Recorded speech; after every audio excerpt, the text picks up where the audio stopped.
Hola, buenos días a todos y a todas y bienvenidos a este primer taller de formación en violencia de género para intérpretes que celebramos hoy en la Facultad de Filología y Traducción.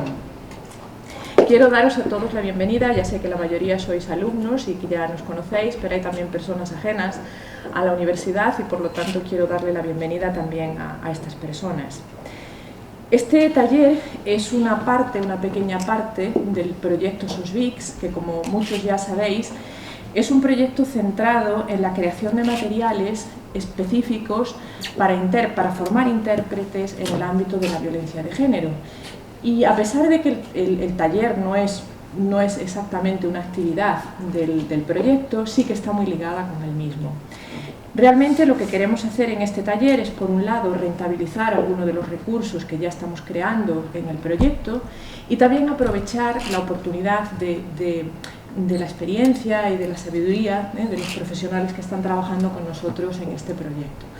Esta mañana tendremos con nosotros a Silvia Pérez y a Doris Fernández y por la tarde vamos a tener a otras personas que también participan en el proyecto SOSVICS.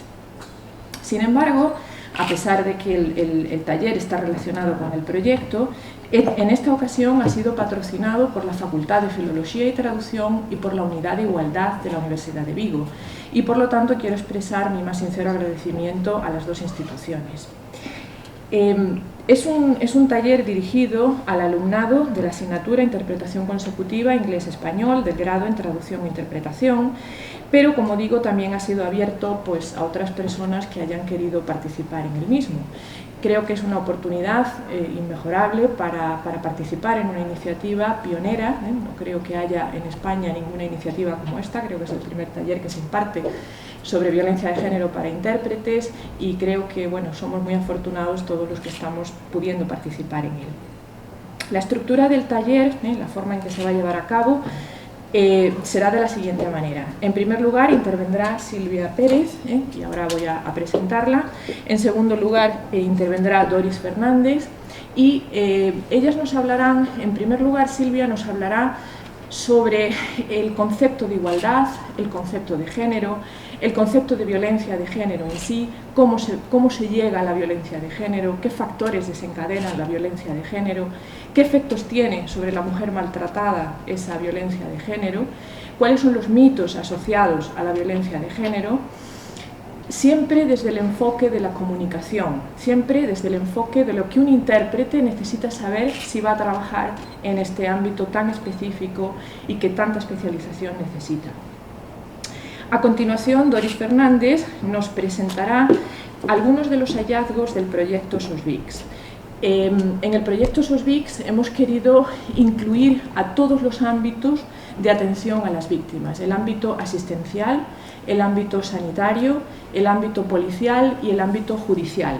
Doris os explicará cómo se produce la situación comunicativa con las víctimas en cada uno de estos ámbitos, qué agentes intervienen en cada uno de ellos, qué documentación se genera, qué terminología se emplea, qué problemas específicos existen en cada uno de estos ámbitos, para que nosotros como intérpretes sepamos a lo que nos vamos a enfrentar si atendemos a víctimas de violencia de género. A continuación, Doris también os hablará sobre cuestiones deontológicas. Esto es algo muy delicado, es un contexto en el que una deontología, digamos, rígida, no nos sirve para dar respuesta a algunos de los dilemas que nos surgen y por lo tanto habrá cuestiones que tengamos que debatir en este foro. Por la tarde, como ya os adelantaba, tendremos una mesa redonda con profesionales del mundo del derecho, una magistrada, una médico forense y una abogada. Así es que sin más dilación paso ya a presentar a Silvia. Silvia Pérez Freire es socióloga e investigadora social especializada en violencia de género desde hace 10 años. Fue profesora asociada de la Universidad de Vigo desde el 2007 hasta el 2013 y ha coordinado durante 5 años el equipo de servicios sociales dirigido a la población en prostitución de la Asociación Alecrín en Galicia, por el que ha intervenido en numerosos proyectos de intervención social y jornadas técnicas sobre violencia de género. Actualmente Silvia es asesora científica y colaboradora experta en proyectos de investigación de diversas universidades españolas, ONGs, empresas sociales y administraciones públicas principalmente. Ha publicado varios libros monográficos, una guía, un manual sobre las líneas principales de su trabajo y ha dirigido varias investigaciones sociales y participado en numerosas investigaciones. También ha publicado 6 artículos académicos sobre sus líneas de estudio, que son básicamente prostitución y sexualidad e igualdad y violencia de género, especialmente en el caso de la trata sexual. Y sin más dilación, doy la palabra a Silvia. Muy bien. Bueno, pues muy buenos días a todos y a todas. Estoy encantada de estar aquí. Gracias, Maribel, y gracias a la Universidad de Vigo y a la Unidad de Igualdad por patrocinar esta actividad. Y bueno, bienvenidos y bienvenidas al que es el primer taller formativo en violencia de género para intérpretes y que se encuentra dentro del marco del proyecto SOSVICS, del que me siento muy afortunada de participar. En mi intervención haré un recorrido básico teórico sobre el concepto de género y de violencia de género, algo que es muy fundamental, imprescindible para contextualizar el trabajo que vais a realizar en el futuro como intérpretes y en los que están realizando ahora mismo los profesionales en este ámbito, y se tratará de abordar los elementos claves que ayudarán a comprender por qué suceden las cosas y de qué manera suceden. Sobre todo teniendo en cuenta las especificidades que conlleva la violencia de género y qué debemos tener en cuenta a la hora de trabajar con víctimas. Son cuestiones que, por otra parte, nos han indicado los expertos entrevistados, que son consideraciones que los propios agentes, tanto sanitarios como policiales, judiciales y sociales, ya nos han indicado en el trabajo de campo realizado en el marco del proyecto SOSVICS, y que también traemos aquí experiencias de las propias víctimas supervivientes entrevistadas en este proyecto. Bien, para abordar una tecnología básica relacionada con el género, con la igualdad de oportunidades y con la violencia de género, es imprescindible iniciarla desde conceptualizaciones fundamentales que explican y que de alguna manera dan a entender el origen y la existencia de cómo se organiza una sociedad. Una profesora mía, a la que respeto mucho, que es Rosa Cobo, habla, ya es una gran teórica sociológica y es alumna, digamos, o seguidora de Celia Amorós, habla precisamente de la eficacia de aquellos conceptos que dan cuenta de la realidad que nombran, ¿no? Por ello, para comprender adecuadamente el concepto de género, que es un concepto bastante denostado actualmente, la verdad, es preciso subrayar que tras esta categoría hay un referente social, y es el de las mujeres como colectivo, no debemos olvidar eso. Y que precisamente el género se ha convertido en ciencias sociales una categoría de análisis imprescindible, casi a estas alturas es irrefutable, ¿no?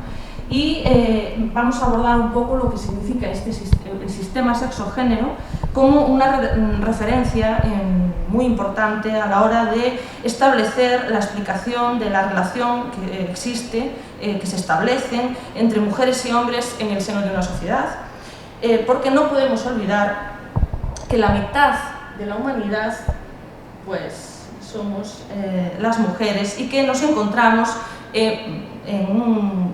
nos formamos parte de un colectivo con unos graves problemas crónicos de exclusión, de explotación económica, de subordinación social, y que este contexto estratifica y configura los grupos sociales que se encuentran jerarquizados, que se encuentran asimétricos en cuanto a una posición social mediante que el género es una categoría que explica esa asimetría, pero también lo es la clase social, también lo es la raza, la etnia y también la orientación sexual. En el caso de inmigrantes extranjeras que no hablan el idioma español, que están aquí residentes en España, se deja muy claro también esta asimetría en acceso a los recursos. Lo vamos a ver dentro de poco. Algunas cuestiones que voy a abordar seguramente ya algunos de vosotros y algunas de vosotras seguro que ya conocéis. Si queréis interrumpir, tenéis la potestad y mi permiso para poder hacerlo, y si queréis que me centre en una cuestión en especial, por favor también pues levantáis la mano y podemos establecer aquí un coloquio, no tenemos por qué esperar al final, ¿vale? Bien, históricamente el paradigma de los derechos humanos se ha construido en el supuesto en que los derechos civiles y políticos individuales se encuentran en un espacio de la vida pública, lo que ha llevado a ignorar muchas veces las violaciones que ocurren en el seno de la vida privada. Esto es lo que ha sucedido con la violencia de género en el ámbito familiar. Por eso, en la redefinición y ampliación de estos derechos, reconocidos internacionalmente, llevado a las relaciones de género, pasan a considerarse ya una cuestión de igualdad. Es decir, estamos hablando de que en la historia de los derechos de la mujer como derechos humanos es algo muy reciente y tiene una evolución que aquí en esta tabla he intentado resumir de una forma muy esquemática para que consideréis y para que realmente toméis conciencia de que, aunque vosotros habéis vivido en esta década, seguramente, entre esta y esta, pues nos puede llevar mucho más en un ámbito como este, que es el universitario, en lo que muchos autores han denominado el espejismo de la igualdad, y es que se cree que estamos en una igualdad real y efectiva, que muy pronto, cuando tengáis que enfrentaros al mercado laboral, y seguramente a lo mejor en vuestras casas también lo estáis viviendo, pero que la desigualdad de género está muy presente en nuestra sociedad, ¿vale? Y en todos los niveles. Más aún en otras sociedades que no son occidentales, pero aquí también. Por eso yo creo que era pertinente poder explicar que en la Declaración de los Derechos Humanos, en el Pacto Internacional de Derechos Civiles y Políticos, en los años 60 estábamos hablando de derecho al voto y de ocupar cargos políticos las mujeres, imaginaos, ¿no? Bien, el reconocimiento entonces de la violencia de género y de la violencia ejercida contra las mujeres ya no es considerada, como fue en antaño, una cuestión biológica, ni siquiera doméstica. De hecho, hay mucha polémica con la utilización precisamente de ese término, del género, si se llamaría violencia doméstica o no, por qué no se debe llamar, porque muchos juristas piensan que no debe ser llamada como violencia doméstica, porque no todo se produce en el ámbito de la familia, puede ser en el noviazgo, puede ser en otros ámbitos de la pareja que no conlleva vida familiar, y más aún cuando estamos en una sociedad donde las estructuras familiares están cambiando de forma considerable, ¿no? Entonces tenemos que ampliar las miras y tenemos que hablar de que la violencia de género es cultural y estructural y ya no se ciñe a un espacio en concreto. Y esa es una de las cuestiones clave para comprender por qué se da en el ámbito de la pareja. Y que escapa al ámbito de la pareja, aunque efectivamente en la ley actual, la ley integral de aquí de España, se enfoca el tratamiento penal en el que se da en ese ámbito, en las relaciones sentimentales, ¿no? De hombre contra la mujer, pero que la violencia de género es mucho más que eso. Se trata de una variable teórica esencial para comprender que no es la diferencia entre los sexos la razón del antagonismo, que no nos hallamos ante una forma de violencia individual que se ejerce en el ámbito estrictamente familiar o de pareja, porque ostenta una posición de superioridad física, que puede ser en este caso el hombre, sobre el sexo más débil, que es en este caso la mujer, sino que es en consecuencia de una discriminación intemporal, que tiene su origen en una estructura social de naturaleza patriarcal, que es en la mayor parte de las sociedades en las que se encuentra pues, actualmente y históricamente en el mundo, ¿no? Bien, para entender precisamente por qué esa estructura patriarcal hay que entender y hay que conocer el sistema sexo-género. No sé si habéis oído hablar del sistema sexo-género. ¿Sí o no? ¿Nunca lo habéis oído? ¿Podríais aventuraros a pensar cuál podría ser, porque cuando hablamos de un sistema sexo-género nos estamos refiriendo a una diferenciación, ¿vale?, entre esos dos conceptos, el sexo y el género. Yo supongo que seguro que ya podréis imaginaros qué significados entraña cada uno de estos dos conceptos. El concepto teórico, precisamente, del sistema sexo-género fue acuñado hace poquito, en 1975, y lo acuñó Gayle Rubin, aunque después hubo otras autoras que concretaron y explicitaron este sistema y que lo definieron como la constitución simbólica y la interpretación sociohistórica de las diferencias anatómicas entre los sexos. ¿Qué quiere decir eso? Quiere decir que, así como podemos entender el sexo y que como unas características biológicas que realmente están clarificadas, aunque no están actualmente y derivado precisamente de que hay una gran base de intersexualidad y que, bueno, ya digo, el género está sufriendo muchos avatares ideológicos en ese sentido, el género como estructura explicativa.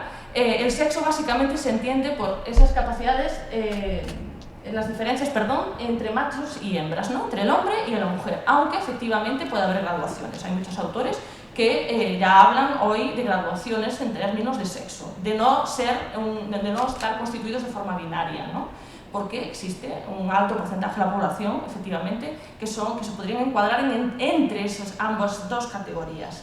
Pero creo que se entiende perfectamente, ¿no? Cuando hablamos de hombre y mujer basado en determinadas características biológicas. El género, sin embargo, son los aspectos sociales adscritos a esas características, es decir, son los valores que en una sociedad se impregnan y se interiorizan mucho antes incluso de haber nacido. Y por eso se habla de masculinidad y de feminidad, por eso se habla de masculino y de femenino, es una adjetivización, es decir, no es propiamente, ¿no?, a lo que se refiere el nombre. El rol de género, por lo tanto, en el propio sistema es el aprendizaje y la puesta en práctica de las prácticas sociales aceptadas que van asociadas precisamente a ese género. Y eso se construye a través del proceso de socialización. Las personas y vosotros mismos, seguramente, a lo largo de vuestro desarrollo vital y a la hora de vuestra construcción como adultos, podréis ser conscientes de qué maneras asimiláis y hacéis vuestros elementos culturales que os vienen dados y que de alguna manera son los que están garantizando la adaptación y la integración en la sociedad de vuestro sexo en relación a unos valores que sería el género, ¿vale? Por eso, muchas autoras, esto está ya muy investigado, hablan de que incluso, pues eso, antes de nacer ya estamos impregnadas de esos valores e impregnados. De hecho, se habla del mundo rosa para las niñas y el mundo azul para los niños, ¿no? Que eso, de alguna manera, pues ya nos viene con el propio nacimiento. Bien, esto no es baladí, porque aquí, al fin y al cabo, estamos hablando de historias o elementos simbólicos, pero en un país, por ejemplo, como China o India, el hecho de nacer mujer puede representar realmente, pues, casi como ya no incluso abortos selectivos, sino eres un desecho humano, y de hecho muchas veces se producen asesinatos de recién nacidos derivados de este hecho, porque no se valoriza de la misma manera y porque conlleva una carga familiar que efectivamente está ligado a situaciones de grave crisis y de pobreza, que a una familia le es inconcebible asumir lo que podría significar tener una niña, por ejemplo. Aquí, pues básicamente es un lote, ¿no? Ser mujer en Occidente pues no conlleva peligrar nuestra vida, pero bueno, depende, vamos a verlo, porque la verdad es que en términos de violencia sexual ahí tendríamos mucho que decir, ¿no? Pero bueno, en cualquier caso, yo he traído aquí a colación, me pareció muy interesante los resultados de un gran estudio, el primer gran estudio y más exhaustivo que ha habido hasta el momento en el mundo sobre violencia de género, que es el que ha realizado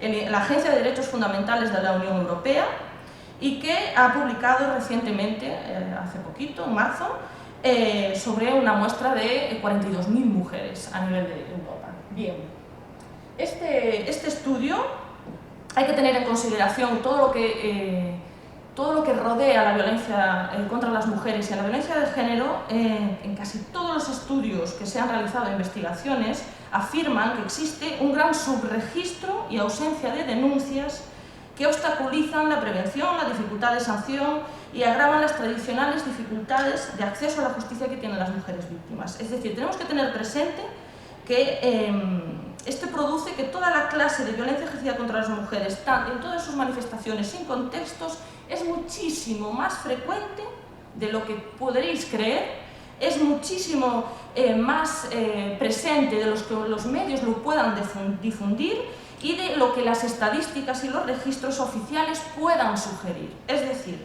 estamos hablando de una realidad que es cualquier estudio que pudiera mostraros, sería una realidad parcial, es decir, limitada de la dimensión real que puede constituir esta problemática social. Por eso resulta muy llamativo estas cifras, ¿vale? Las cifras, solamente voy a dar unas cuantas pinceladas, ¿vale? Porque la verdad es que resulta bastante preocupante, diría yo, porque desde hace bastantes años, yo tampoco es que sea, me considero una persona joven, pero desde hace bastantes años que ya está introducido en nuestros sistemas educativos nociones como la igualdad de oportunidades y precisamente el tratamiento de la violencia de género para poder ser prevenido. Y sin embargo vemos que esto, pues hace recientemente el Conservatorio contra la Violencia de Género estatal ha sacado también un estudio a nivel nacional de los jóvenes, de la violencia de género entre los jóvenes, que manifiesta y pone sobre la mesa que hay muchísimas cuestiones que no están siendo tratadas y que es más. Vosotros ahí también podéis ahora estar pensando en qué elementos de vuestra vida puedan estar jugando un papel de cara a qué significados puede tener la violencia. Si yo tengo en mi vida violencia, porque podríamos estar hablando siempre de grados. Nadie está libre de una parte del ejercicio de esta violencia, ¿no? Entonces, las denuncias, aquí vemos España, que no sé si se ve bien, un 22%. Aquí realmente no es la peor situada. Estamos hablando de violencia, yo pongo aquí machista porque cada vez más se está reproduciendo este valor como representativo de lo que puede ser la violencia de género, más que para huir un poco de ese concepto de género y poder dejar bien claro que la violencia machista, que es la que ejercen los hombres sobre las mujeres, tiene una gran connotación de cultura y de valor de inferioridad hacia las mujeres. Entonces, España no es que quede tan muy mal situada, está dentro, incluso por debajo de la media, pero estamos hablando de que un 22% de la población, que este estudio, como insisto, son 42.000 de muestra de mujeres adultas, pero vamos, de entre 15 y 69 años, pues el 22% ha sufrido violencia física o sexual. Esto es en el caso de España. En datos generales estamos hablando de que 1 de cada 3 mujeres ha experimentado violencia física o sexual en su madurez y que 1 de cada 20 ha sido violada. 1 de cada 20. Y estamos hablando de lo que se sepa, es decir, de la percepción y de lo que cuentan las propias mujeres encuestadas. La razón que explica en este caso, en estos gráficos, porque no sé si os ha llamado la atención, pero en este gráfico aquí los países nórdicos, que son los más avanzados en términos de educación e igualdad, precisamente son los que adquieren un porcentaje mayor. Yo no sé si os ocurre por qué pasa esto. Decía que aquí está más normalizado, es decir, que por los mismos actos de violencia, igual aquí no se denunciaría algo que en el norte sí se denunciaría. Había leído que era por esa razón. Perfecto. También decían que en los países del norte, pues que la mujer está más en la sociedad, o sea, que trabaja más, se está levantando cada vez más y esto molesta cada vez más. Entonces, también puede ser una razón de esto. Y también deberíamos de ver qué significa, por ejemplo, violencia. Cada uno lo ve de su manera, pues igual una palmada para mí no es lo mismo que para otra, entonces habría que ver. Pero esto, yo creo que en los países del norte, pues la mujer se está levantando un poco más y molesta más. Muy bien. Habéis tocado los factores principales que explican precisamente este alto porcentaje. Pues, como muy bien has dicho, en Suecia, en Noruega, en Finlandia, es que no pasan ni una, vulgarmente se podría decir, ¿no? Es que no pasan ni una, es decir, son muy conscientes, son personas y mujeres que están muy concienciadas de cuáles son sus derechos. Los tienen muy presentes y, por lo tanto, la percepción que puedan tener de si han sido o no víctimas de algún tipo de violencia es muchísimo mayor. Porque en otras culturas, Realmente, si le preguntas a cualquier víctima si ha sido objeto a cualquier mujer, si ha sido objeto de violencia en un momento dado de su vida, puede decir que no, y sin embargo a la hora de ejemplizar qué tipos de violencia pudiera haber sido la causante de algún tipo de situación, entonces ahí sí se ve reconocida. Es decir, la percepción técnica no es lo mismo que la percepción de las mujeres y la percepción de la que puede ser la víctima. Y eso es crucial, ¿no?, para determinar estos datos. Asimismo, lo que tú has comentado del tema de la presencia de las mujeres en el espacio público y en el ámbito del trabajo también es fundamental para explicar por qué se dan estos altos porcentajes. También se explica a través de lo que has comentado, de ese factor de la presencia de los espacios públicos, de por qué en otros países existe tanta violencia contra las mujeres. Por ejemplo, en Ciudad Juárez hay una gran feminización en según qué tipo de sectores económicos y de trabajo que hacen que las mujeres estén con mucha más presencia en un ámbito público, que normalmente en esa sociedad no se da esa presencia, y esa exposición en el espacio público representa muchas veces una amenaza para los varones. O por lo menos eso es lo que apuntan la mayor parte de los estudios que se están realizando en determinados focos poblacionales, donde se da un cambio de roles, ¿no?, donde es la mujer la que trabaja, es la mujer la proveedora y es la mujer la que lleva el dinero a casa. Bien, creo que ha llegado el momento ya de definir la violencia de género para tenerlo bien claro, porque aunque en este mapa viene reflejado la percepción de las mujeres en Europa, existe un concepto, una definición clara de lo que es la violencia de género. Es un término bastante reciente y es un resultado, esto no podemos olvidarlo, es un resultado de la cada vez más visible y amplia participación de las mujeres en el movimiento de la defensa de los derechos humanos, porque antes, como dije, no estaba presente ni siquiera en la misma estructura de la organización que se supone que está para regir estos derechos, ¿no? La definición es la siguiente: es todo acto de violencia basado en la pertenencia al sexo femenino que tenga o pueda tener como resultado un daño o sufrimiento físico, sexual o psicológico para la mujer, así como las amenazas de tales actos, la coacción o la privación de libertad, tanto si se produce en la vida pública como en la vida privada. Bien, se reconoce a través de los instrumentos internacionales. Yo he traído aquí el reciente consejo el convenio del Consejo de Europa sobre prevención y lucha contra la violencia contra las mujeres y la violencia doméstica, que es el de Estambul, que España aún no ha ratificado, pero que supongo que lo haremos en breve, eso esperemos. Y en él se reconoce que la realización de jure y de facto de la igualdad entre mujeres y hombres es un elemento clave para la prevención de la violencia contra las mujeres, y por lo tanto se debe corregir ese desequilibrio histórico para garantizar que no vayamos a más en esa violencia.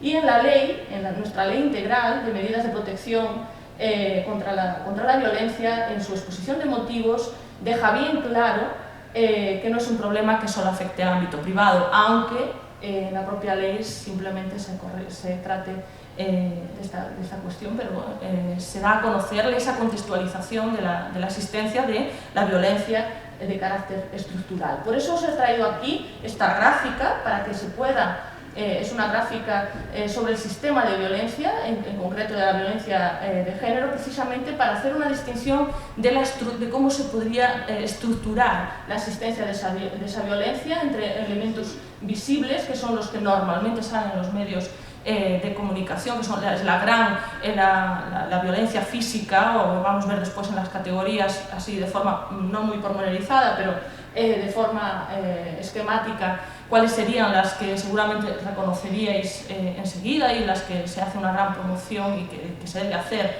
precisamente de ella, pero que eso puede invisibilizar la razón de ser de la existencia de esa violencia. De hecho, por eso he representado aquí una pirámide, ¿no? En esta pirámide, la invisible, que es la cultural y la estructural, que está presente en todos nuestros sistemas de valores, es la que hace posible la demás, la siguiente, si no, no se daría, ¿no? Bien,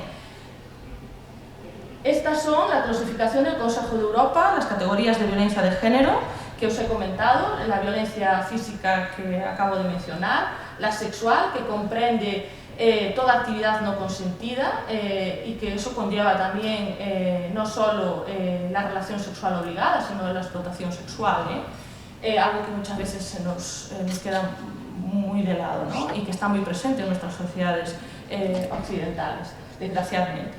Entonces, esta es la primera, y la segunda, la violencia física y sexual, quizás es la que está más presente en nuestro imaginario a la hora de hablar de violencia de género, pero la psicológica, que es la gran olvidada en nuestro sistema penal, supongo que a la tarde podremos abordar esta cuestión, pero que ya es complicado poder tener un tratamiento de la violencia física y sexual con una serie de garantías.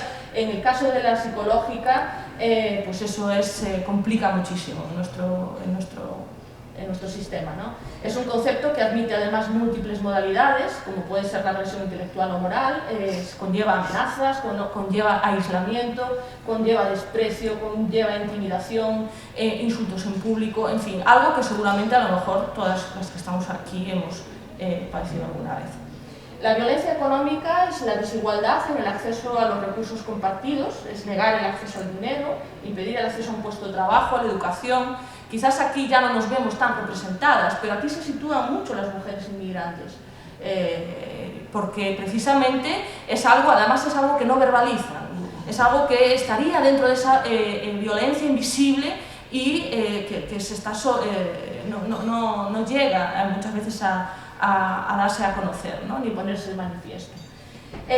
Todas las demás, la primera, la que os he comentado, la violencia física, sexual, psicológica y económica, no se entendería sin la violencia estructural, que es la más, esa sí que es lo que habíamos comentado, el sistema sexo-género, ¿no? Que es la que sustenta esos valores desiguales y el desequilibrio. Y la violencia espiritual, que a lo mejor aquí tampoco nos vemos muy representadas, pero una vez más, muchas mujeres inmigrantes, extranjeras, de determinadas religiones y etnias, están siendo sometidas a la obligación de aceptar un sistema de creencias religioso determinado, dirigido muchas veces a destruir su propio desarrollo personal. Eso hay que tenerlo muy presente. Bien. Vamos a hablar de cómo se origina la violencia, ¿de acuerdo? Aunque es posible que surja de forma repentina, es posible, pero en la mayoría de los casos los expertos afirman que se produce de forma gradual. Y se han identificado ya, y esto está muy estudiado, una serie de indicios que suelen preceder a la aparición de la violencia, y voy a simplemente dar unas pinceladas, ¿vale? Estamos hablando de control y aislamiento, de agresividad verbal, de chantaje emocional, de imposición, de falta de reconocimiento de los propios errores y de humillación. Esto es lo normal. Así como el menoscabo de las opiniones y necesidades de la pareja y desprecio hacia ella. Estos indicios muchas veces pasan desapercibidos por las personas que lo sufren, y no es una conducta que se presente de forma clara por el entorno más cercano y próximo, y que de alguna manera el desarrollo del menoscabo de todo lo que os he comentado, os he traído aquí este gráfico de Leonard Walker del ciclo de la violencia, que es el más conocido y que explica cómo se produce y cómo se contemplan los procesos de la violencia que se ejerce contra la mujer, en donde hay una destructuración de su personalidad, y que eso hace que se encuentre con los efectos que vamos a ver a continuación, y que son los que os vais a encontrar seguramente cuando tengáis que estar presentes en la asistencia a una víctima, tanto en diversos espacios que va a analizar Doris posteriormente. Bien, acumulación de tensión,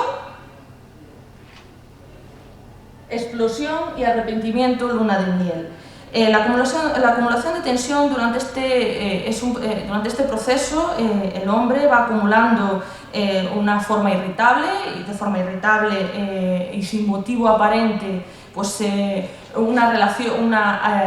reacciones y una conducta agresiva hacia la víctima, y no da explicación, así como que niega su estado, desenvolviendo en ocasiones la culpa hacia la pareja, y se empieza a interiorizar entonces en este proceso esa actitud de responsabilidad que asumen muchas veces las mujeres, ¿vale? Y que es tan difícil de comprender muchas veces, en ocasiones, y es la manera que tienen de justificar en su discurso, en el relato, cuando tienen que relatar las condiciones en las que son sometidas a violencia, cómo se justifican que ellas tienen parte de responsabilidad en ese ejercicio de violencia. La explosión es cuando el hombre castiga, entonces, cuando el varón castiga duramente a su compañera y transgrede las normas porque transgrede las normas o el mandato de género que se le viene impuesto a la mujer, y las expectativas que él esperaba de ella, pues de alguna manera es verla sancionada, ¿no? Hay una descarga de tensión y se puede dar de muchas formas y grados. No tiene por qué haber una violencia física explícita, puede ser rotura de objetos, puede ser amenazas, puede ser estados de embriaguez, puede ser indiferencia absoluta. Eso también es una forma de violencia, ¿vale? Y posteriormente se produce el arrepentimiento. El hombre admite la mala conducta y de forma convincente, evidentemente. Esto no, aunque me parezca tiene que ser algo convincente, que la propia mujer realmente claro, estamos hablando de personas muy manipuladoras emocionalmente, y la propia mujer admite, porque en la acumulación de tensión ya ha habido una transferencia de responsabilidad, y admite cuáles son los elementos en los que ella pueda haber contribuido para que se pueda ejercitar cualquier tipo de reacción, ya no solo violencia, pero cualquier tipo de reacción.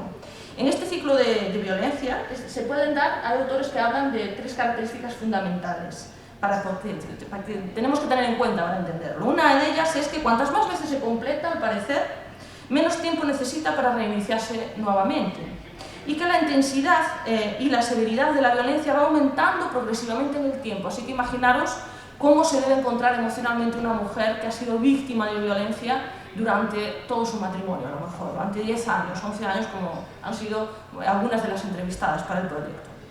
Y en la tercera fase, una tercera característica, la fase de arrepentimiento normalmente tiende a cortarse y a desaparecer paulatinamente. Y de esta manera se crea un hábito en el uso de la violencia y el ciclo continúa continuamente repitiéndose, ¿no? Bien, ¿cuáles son los efectos? ¿Cuáles son los efectos que producen esta violencia?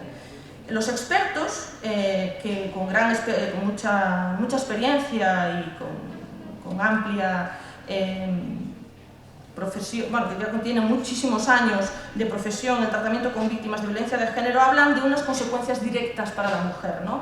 Y tiene que ver con lo que os vais a encontrar cuando tengáis que trabajar, que es una gran desesperanza, un gran aislamiento seguramente, muchísima desconfianza, baja autoestima, un gran estado de ansiedad, incluso al contacto visual, rechazo, déficit de asertividad, dificultad para resolver cualquier tipo de conflicto, frustración, temor generalizado, falta de expresividad, autoevaluación negativa, problemas de memoria, desmotivación, baja productividad y sentimientos de culpa y, por supuesto, negación de muchas situaciones. En el caso de las mujeres extranjeras, y en mayor medida si no hablan el castellano o se encuentran en una situación irregular, su vulnerabilidad se incrementa considerablemente, dado que en muchas ocasiones están sometidas a mayor grado de violencia y, sobre todo, están sometidas a esa violencia totalmente solas, es decir, sin redes de apoyo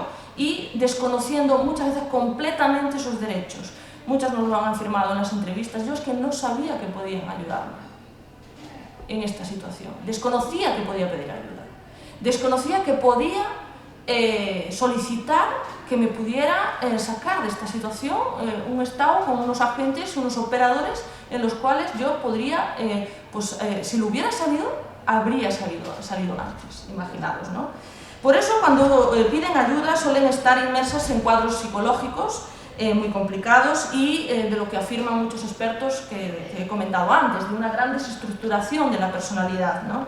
Y a estos efectos se pone muchas veces de manifiesto en la comunicación que se establece, por supuesto, para pedir ayuda. Y tenemos que estar preparados para esto. Estamos hablando de un contexto hostil, un lenguaje con una alta carga de agresividad verbal, son relatos con mucho estrés emocional y en muchas ocasiones minimizando la violencia sufrida. Es decir, no nos debe sorprender que estén comentando cuestiones como me han dicho en las entrevistas, que muchas veces que me han trasladado los expertos como experiencia en entrevistas con intérpretes a víctimas de violencia de género extranjeras, en los que te quedas petrificada en presencia de lo que está relatando la víctima, porque te parece increíble que te esté comentando que la arrojó por la ventana y que, bueno, pero ella que salió bien, no le pasó mucho, simplemente se le hizo daño en el codo, ¿no? Hay que tener en cuenta ese hostil y poder ser lo menos expresivo también, porque esa expresividad, eso se da mucho también en entrevistas en investigación social. Cuando uno está realizando esta labor, que muchas veces se asemeja al del intérprete, no debe revelar tu estado emocional y la reacción emocionalmente afectiva que puedas tener hacia lo que se está contando. Tienes que ser lo más objetivo posible, ¿no? Precisamente para evitar que la mujer o que cualquier entrevistado pueda tender a dar un sesgo en su respuesta, precisamente para buscar tu aceptación. Porque más si estamos hablando de cuadros psicológicos, como he comentado antes, en un estado de gran estrés, ¿no? Algo muy habitual que se da también en los relatos son las incongruencias. Es decir, esto sí me lo comentaron todos los expertos consultados. La mujer suele tener mucho miedo, por ejemplo, pero afirma que el agresor no es peligroso. Eso es una frase continuamente repetida, ¿no? Y precisamente establecer y dar los matices necesarios en la interpretación de lo que está diciendo la mujer en ese momento, es vital. Vital, lo va a analizar Doris después en las denuncias, vital que quede reflejado y puesto de manifiesto esa incongruencia, ¿vale? La indefensión aprendida. Esto genera, precisamente fruto de todo el cuadro que os he comentado anteriormente, ensimismamiento y letargo emocional. ¿Esto qué implica? Implica, pues he traído aquí lo que me ha comentado una psicóloga que lleva 20 años trabajando con víctimas, entrevistada para el proyecto, que nos comenta: yo he llegado a preguntarle a una persona ¿cómo te llamas? Y ha tardado 5 minutos en contestarme. Yo pensaba que no me lo quería decir. No, es que se lo estaba tomando el tiempo suficiente, porque como le habían dado una paliza por decir que sí, por decir que no, por preparar la comida, por no tenerla, por tenerla caliente, fría, en fin. Como lo pegaban por todo ya, pues son personas que se quedan muchas veces, pues eso, petrificadas, y la traductora tiene que saber lo que se va a encontrar. Esto es lo que sucede cuando el cuadro y lo que habíamos comentado del ciclo de la violencia pues hace mella, ¿no? en una mujer víctima. Y después están, eso a nivel personal, pero en nuestro sistema judicial y en nuestro sistema no solo judicial, en el policial, el social, el asistencial y también sanitario, con motivo de la aplicación de la Ley Orgánica del 28 de diciembre de Medidas de Protección Integral contra la Violencia de Género, se están produciendo un cuestionamiento de los avances igualitarios conseguidos muchas veces desde muchos movimientos, bueno, gracias a los movimientos feministas, ¿no? Y se aprecia la extensión y la consolidación de grandes tópicos sociales que vienen a reforzar los estereotipos de género que antes habíamos hablado, más tradicionales. Y os traigo aquí a colación los mitos que ha trabajado Elena Larrauri y que reproducen los clichés en torno a lo que les sucede a las mujeres víctimas de violencia de género cuando acuden a pedir ayuda. Es decir, cuando se acercan a los agentes y que suelen poner de manifiesto la existencia de estos mitos, que son falsos, por supuesto, pero que pueden jugar un papel importante a la hora de establecer la comunicación. Por eso os lo traigo aquí para finalizar y también para que tengáis presente lo que no debéis reproducir, básicamente. Uno es la mujer irracional. y es el mito de que, bueno, suele suceder que se patologiza a la víctima. Es decir, la expresión ya vuelve aquí otra vez de nuevo, porque muchas veces esas denuncias quedan archivadas. Estamos hablando de que no tienen muchas veces el tratamiento ni investigación judicial para poder conocer cuáles son la situación de violencia vivida anteriormente, porque se ciñen exclusivamente a los hechos que reproduce la denuncia, y eso puede invisibilizar otra violencia que puede haber sido ejercida contra la mujer. Y se está creando pues, ese estereotipo, ¿no?, de que las mujeres muchas veces pues, se retiran las denuncias porque tampoco, pues, también era una cosa menor, cuando lo que en realidad ha sucedido es que no se ha investigado. La mujer instrumental que denuncia para quedarse con el piso, en el caso de la víctima inmigrante irregular, siempre tienen el San Benito de está aquí para conseguir los papeles. La mujer mentirosa, que es aquella que denuncia falsamente, precisamente por una atribución malvada casi para el género, a las mujeres. La mujer punitiva, que provoca a la pareja para que se le acerque, que son aquellas que además acaban siendo penadas, son esas que están quebrantando las medidas de cautelares y de alejamiento, y aún por encima son sancionadas cuando pues se vuelven otra vez a encontrar o son perseguidas o están de nuevo con su pareja, ¿no? La mujer vengativa, que quiere castigar más al hombre. Siempre, la verdad, es habitual encontrarse la referencia a que se castiga más al hombre por el mismo delito, cuando en la exposición y la fundamentación de los delitos de la ley, efectivamente es así, pero responde a una necesidad y a una contextualización que os he estado hablando hoy todo este tiempo de ella, ¿no?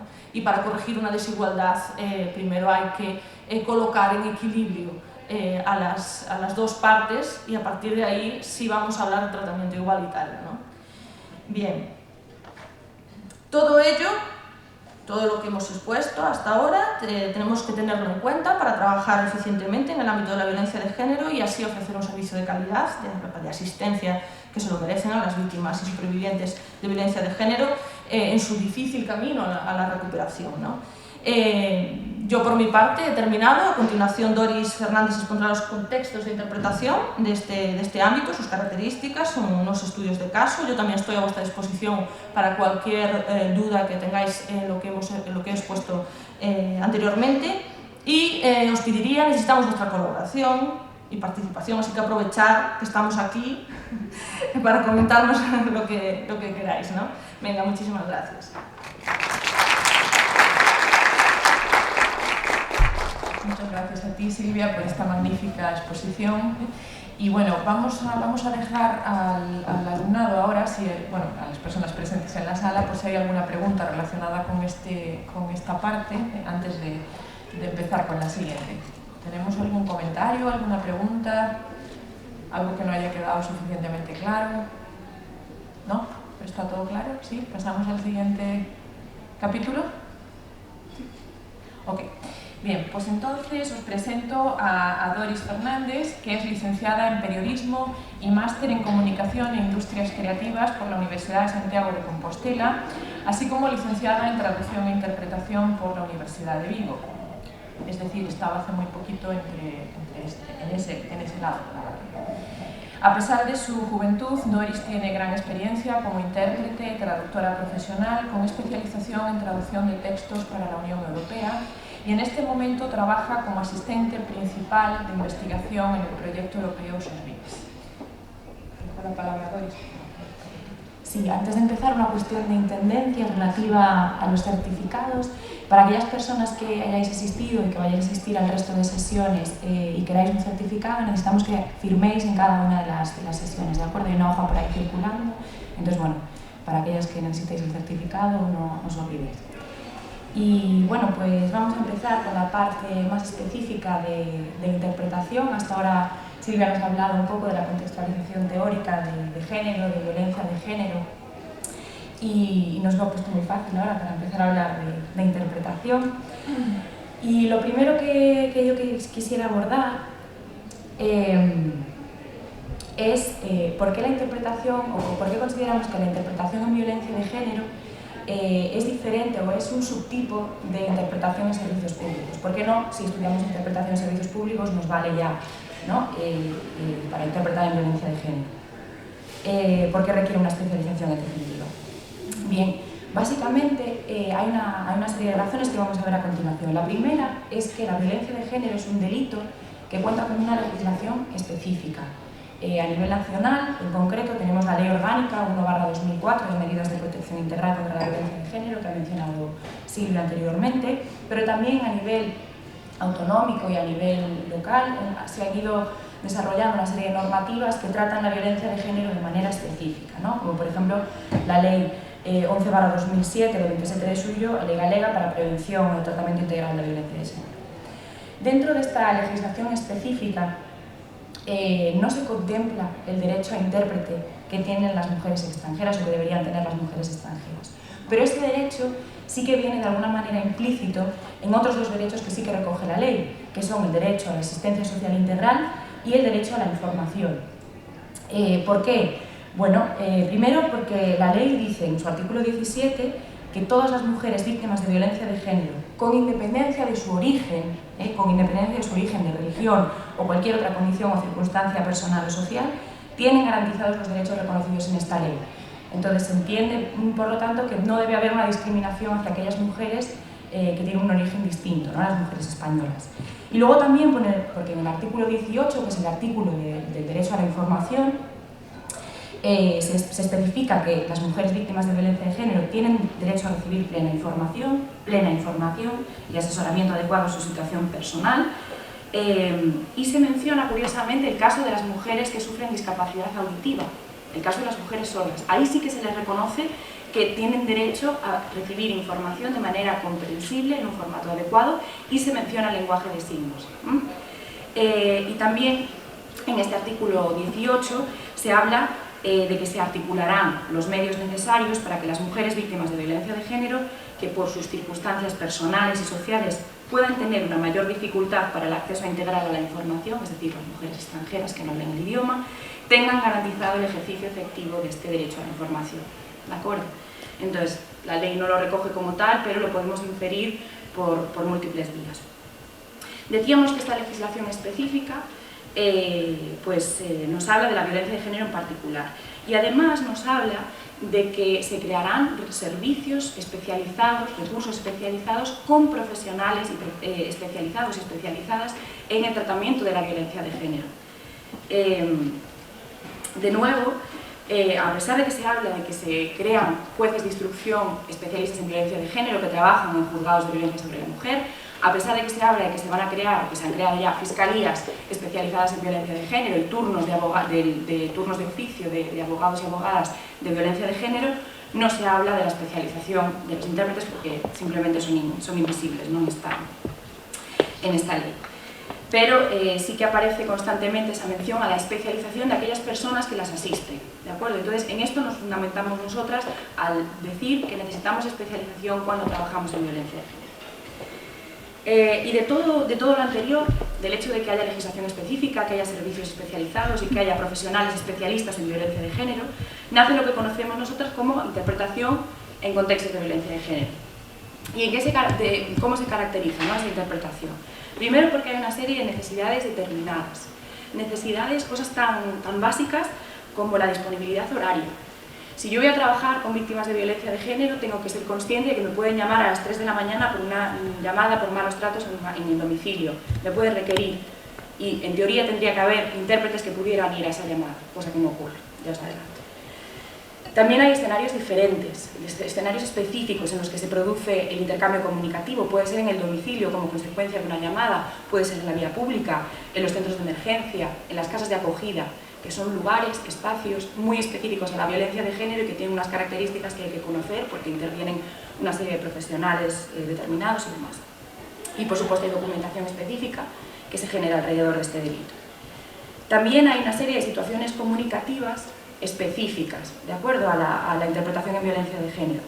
Normalmente lo más frecuente es tener encuentros en formato entrevista, ¿no?, en formato A3, ¿no?, en este caso con intérprete, víctima, profesional e intérprete. Pero también eso se da, por ejemplo, en la toma de declaración que se hace en el juzgado, en la toma de declaración que se hace en la policía, en la interposición de la denuncia, también en la conversación que se mantiene con su abogado o su abogada. Pero también hay, por ejemplo, reconocimientos médicos en centros de salud o reconocimientos médico-forenses en clínicas médico-forenses en el juzgado, que tienen un formato distinto. Sí, es una entrevista, pero a lo mejor la está explorando, la está ocultando, ¿de acuerdo? Y ahí tenemos que saber siempre pues, dónde nos vamos a colocar, cómo lo vamos a hacer, etc. También hay pues, atención terapéutica psicológica, evaluación psicoforense, atención telefónica muy importante, lo mencionaremos después, pero también hay servicios de interpretación telefónica para víctimas en caso de emergencias, ¿de acuerdo? Y ahí la gente que trabaja en esos ámbitos tiene que saber la especificidad de trabajar en interpretación telefónica. Y luego, por último, hay una serie de interlocutores determinados que son también específicos, ¿no?, a trabajar en violencia de género, que por un lado son profesionales especializados y especializadas, y por otro, pues, lógicamente, personas en situación de especial vulnerabilidad que son las víctimas. Entonces, dicho esto, esta interpretación conlleva que la relación tradicional de intérprete-cliente, que normalmente pues, tenemos más interiorizada, ¿no? Pues yo voy a interpretar, me contratan, voy a una reunión y yo tengo esa relación intérprete-cliente. Esa relación se transforma en este contexto y se vuelve, el intérprete o la intérprete debería volverse, y digo debería porque no ocurre, en una parte del proceso asistencial, es un agente más, es una profesional más dentro del proceso asistencial a las víctimas. Y la percepción que se tiene, por lo tanto, tanto por parte del profesional y la víctima de esa intérprete, ya no es la de una persona a la que yo contrato, sino de alguien que me tiene que ayudar a solucionar un problema, ¿de acuerdo? Bien, dicho esto, vamos a hablar del perfil de las personas que nos podemos encontrar cuando trabajamos en contextos de violencia de género. Puede ser que en estos casos encontremos nos encontremos que tengamos que trabajar tanto con las víctimas como con los agresores, ¿de acuerdo? Y también con los menores. Esto es muy frecuente. Cuando uno va a trabajar, a veces, pues si los dos son extranjeros, pues ya que estás aquí, no vamos a llamar a otro intérprete, tú haces la interpretación para los dos, con las consecuencias que, pues imagináis, eso puede tener, ¿no?, sobre la interpretación. Pero bueno, en este taller nos vamos a centrar únicamente sobre la interpretación con víctimas, que es el objeto de esos VICs del proyecto.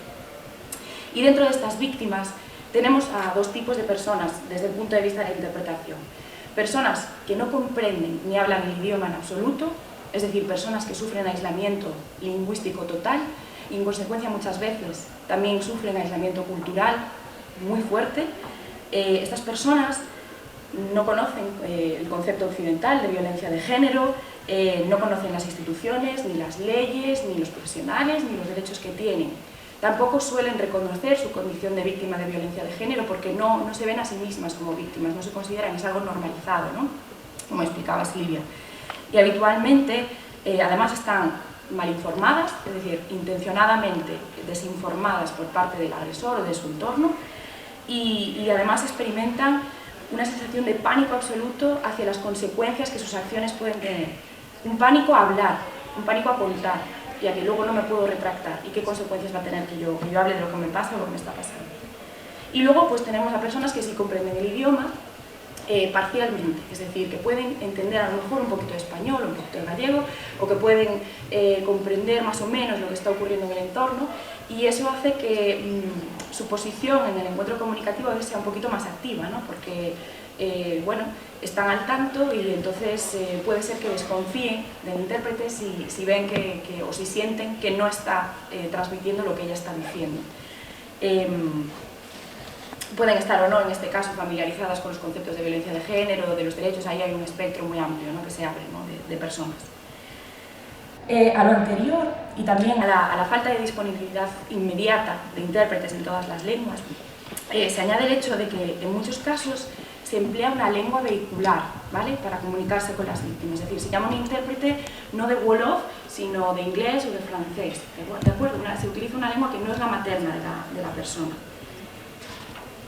Esto implica que la persona, al no poder expresarse en una lengua en la que se siente cómoda, en su lengua materna, puede, primero, no tener la fluidez suficiente para expresar o precisar situaciones que aluden a su vida más íntima y personal, y esto genera una gran frustración y añade muchísimos obstáculos. Penalmente, no es lo mismo que me hayan dado un sartenazo que me hayan dado una patada, o que me hayan dado una bofetada. si yo no hablo bien inglés o no hablo bien español y no sé decir sartenazo, igual directamente lo omito. Ya no es que diga que me han dado una bofetada, es que ya ni lo digo. Y es muy grave, ¿de acuerdo? Porque la magnificación del delito se puede reducir mucho por esa falta de habilidad, ¿no?, en el idioma. Además, hay otra dificultad añadida a utilizar lenguas vehiculares, y es que el intérprete o la intérprete que tenga que trabajar en estos contextos tiene que tener un dominio absoluto de esa lengua y de las especificidades que esa lengua tiene en el país de origen de esa persona, en el caso, por ejemplo, de las excolonias, ¿no?, de gente que procede de excolonias. Tiene que conocer muy bien cuáles son el vocabulario, el argot, la formulación del francés de Argelia, del portugués de Brasil, del inglés de la India, ¿de acuerdo? La gente se expresa de manera muy distinta. Entonces, eso exige, además del intérprete o de la intérprete, un nivel lingüístico bastante elevado, ¿no? Una constante actualización. Bien, ahora vamos a hablar de la relación entre el profesional o la profesional, él o la intérprete y la víctima. Vemos ahí un círculo, que es el círculo de esos VICs, el círculo con el que explicamos, ¿no?, la importancia que tienen los intérpretes para las mujeres víctimas que no hablan el idioma, porque son de alguna manera la puerta que les permite acceder a los servicios, que les permite acceder a los profesionales. Decíamos antes que hay muchas que sufren aislamiento cultural, pero también aislamiento físico incluso. Personas que no salen de su domicilio en años, entonces os podéis imaginar. Pero además, en los casos de víctimas que sufren esta grave situación de aislamiento, él o la intérprete puede llegar a convertirse en una ventana entre ellas mismas y el mundo. Ya no solo entre ellas y los servicios especializados o los profesionales especiales, sino entre ellas y el mundo. De hecho, dado que muchas padecen una situación personal de extrema vulnerabilidad y de extrema exposición, lo que ocurre es que ven en las personas que hablan su lengua, en este caso en nosotros, ¿no?, en nosotras, un puntal de confianza, alguien en quien confiar, a quien contarle lo que me está pasando, en quien poder desahogarse y a quien poder llamar cuando tengo un problema, ¿no?, y pedirle cosas, porque es la única persona con la que puedo hablar, una vez que rompen el silencio, una vez que se alejan, ¿no?, de su entorno y ya no tienen a su agresor para que las ayude. El miedo y la soledad, ¿no?, que sufren son terribles y es inevitable, ¿no?, que de alguna manera establezcan a veces esa relación con los intérpretes. Y esta dependencia, como profesionales, hay que saber gestionarla. Primero hay que saber preverla, hay que saber qué puede ocurrir y luego hay que saber cómo debemos actuar para gestionarla. Os contaremos que, a raíz de las entrevistas que hemos hecho y de las conversaciones que hemos tenido con gente, ¿no?, de este ámbito, nos han comentado que se dan casos en que las intérpretes y los intérpretes se implican, se sobreimplican de tal manera con las víctimas que llegan a intercambiar sus teléfonos, se hacen amigas, quedan para contarse las cosas, ellas las acompañan cuando tienen que ir al médico, tienen que ir al juzgado, cualquier cosa, van siempre con ellas. Y esto tiene consecuencias, aunque creamos que no, porque surge de la buena voluntad, esto tiene consecuencias, ¿no?, en el plano profesional. Por ejemplo, os pongo un ejemplo práctico. Habla una intérprete, imaginaros, quedamos media hora antes del juicio para tomar café y ella me cuenta, la víctima, mi amiga, que ayer fue a ver a su marido porque le daba pena, muy típico esto, y ya en este momento se produce un quebrantamiento de la orden de alejamiento, ¿no?, que hablábamos antes. Y al ver que ella no quería volver a casa, pues él la amenaza y acaba amenazándola de muerte y agrediéndola físicamente. Eso es media hora antes del juicio. Nos vamos al juicio, me entro en sala, ella se pone a declarar y ella no menciona para nada esta última visita que tuvimos ayer. ¿Qué hago yo como intérprete? Porque yo sé lo que le ha pasado, sé que esto puede tener consecuencias, creo que a lo mejor debería contarlo o no, o creo que no debería contarlo porque sé que la pueden acusar de quebrantar la orden de alejamiento. Es decir, yo tengo un exceso de información que a veces no sé, a lo mejor le estoy diciendo con la mirada, oye, y lo que me has contado antes, de acuerdo, estoy coaccionando su declaración y ella está en perfecto derecho, porque a lo mejor lo ha hablado antes con su abogada, de no decir nada, ¿de acuerdo? Bien, entonces todo este tipo de conflictos éticos, ¿no?, que van surgiendo e interfiriendo con la deontología profesional, son bastante difíciles de gestionar, ¿no? Y es natural, o sea, tampoco tenemos que criminalizarnos, somos personas, somos seres humanos, y estamos hechos para empatizar, ¿no? Entonces es normal que en un momento dado yo tenga un sentimiento de empatía hacia una persona y me identifique, ¿no?, con su situación. Pero en ese caso yo puedo decidir, me voy a hacer amiga de esta persona o me voy a hacer su compañera y puedo renunciar a asistirla como intérprete, porque sé que esto puede tener consecuencias sobre mi trabajo, ¿de acuerdo? Y sobre su proceso de recuperación. Entonces yo la puedo ayudar como tal, pero puedo también renunciar a asistirla profesionalmente. Es una opción, ¿de acuerdo? Tened en cuenta que, por ejemplo, si yo la acompaño a la comisaría, ella sabe que yo quiero que denuncie porque somos amigas, y yo le he dicho, venga, que tienes que denunciar, que esto es bueno, que ella no quiere, en el momento en el que ella vaya a poner una denuncia, me va a mirar, ¿no? Y va a saber que a través de mí, que soy la persona que opina que tiene que denunciar, ella tiene que decir que no va a denunciar, o viceversa, ¿de acuerdo? Es muy duro, es una situación muy difícil. Y tenemos que tener en cuenta que la mayor seguridad que le podemos ofrecer a una persona así, la mejor ayuda, es ser profesionales y actuar de manera responsable. De la misma manera, estamos hablando de gente que de alguna manera se une a nosotros, ¿no? De la misma manera puede ocurrir todo lo contrario, que por el hecho de que nosotros hablamos su misma lengua, la víctima desconfíe automáticamente de nosotros, que sienta que de alguna manera, por hablar la misma lengua o por proceder del mismo país, podamos tener acceso a su comunidad. Esto es muy frecuente en ciudades como Vigo, por ejemplo, cuya población extranjera es bastante limitada y se conocen entre sí. Entonces, si yo voy a un juzgado y yo qué sé, hablo Wolof, voy de intérprete de Wolof y tengo allí a una mujer, ella puede pensar que ella lo que cuente en mi presencia puede ser que yo vaya y lo vaya a contar después, pues sobre eso, o que incluso lo conozca, ¿de acuerdo? Que sea familia, lo que sea. Por eso a veces es muy difícil, ¿no? Saber cuáles son los límites y cómo hay que actuar. Y de todas maneras, en este sentido, en este último caso, hay que garantizar siempre la confidencialidad y el secreto profesional, y eso solo lo hacen los y las intérpretes profesionales, como sabéis. Bien, hemos hablado de la relación entre víctima e intérprete. Ahora vamos a hablar de la relación entre profesional e intérprete, ¿de acuerdo? Veis ahí un diagrama muy sencillo de comunicación, que es el diagrama tradicional, ¿no? Bidireccional de comunicación. Vamos a revisarlo, ¿de acuerdo? Quiero que lo tengáis en mente. La relación entre el profesional y el intérprete o la intérprete siempre debe basarse en la confianza. Y esto parece algo vivo. Claro, es lógico, ¿no? Si hay desconfianza, pero es que la hay, mucha.